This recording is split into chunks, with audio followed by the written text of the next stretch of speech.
Nilsen. Bare må jeg avle pisse.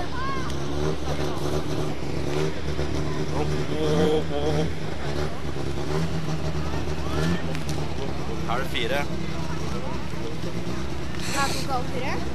Ble det helt så viktig at du får ta av?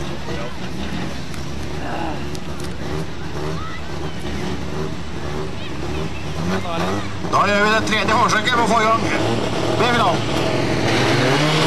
Starter godkjent. Ja! Ja! Bra! Ja! Stund kommer det, så skjer det at det er Torp i hvert fall. Fy faen! Og så går Arne Nilsen på innersiden av Erling Evenstuen. Grønnsvingen der er forbi. Faen. Og jeg regner med at Torp kommer til å bryte etter hvert. Tror han mistet styringen helt på Volvo etter hvert. Kommer opp her nå. Klart til passering. 4 runder igjen. Ja, Arne Nilsen, Erling Evenstuen, Espen Erling. og Vidar Torp. Gi på nå, kan vi gi på.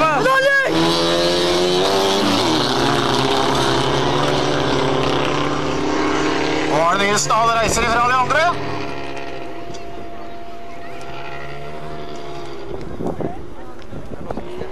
Ja. Så hvis han ikke gjør noe feil eller dette er en skjermen av bilen, så tror jeg egentlig han blir enda opp som vinner til finalen her.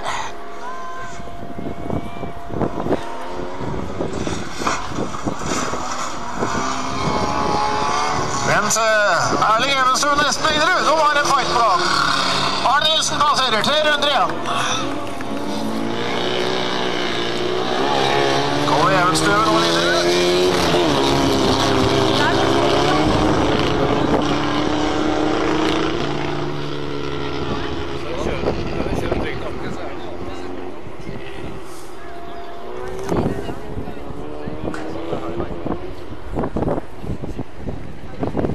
Nei.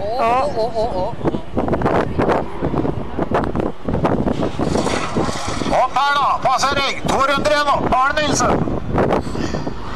Og luka vil være større bakover, foran Erling Evenstuen og Espen Linerud. Og Linerud er på søndagstur, tar det bare pent bak der.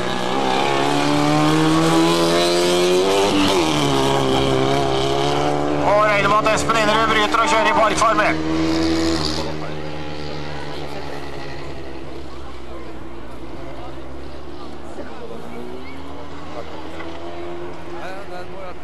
Og Arne Nilsen han gasser. Speider har han ikke brukt. Fra laven av bilen så går det på hele veien rundt svingen her. Kommer opp nå, passer 2 runder igjen, Arne Nilsen.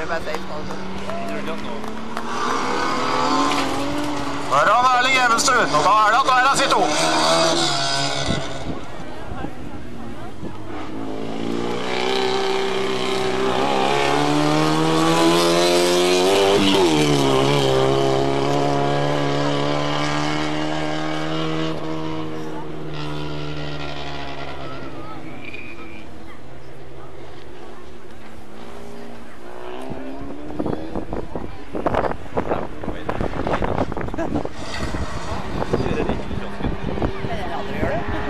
Kommer opp her nå, og vinner av B-finale, Arne Nilsen.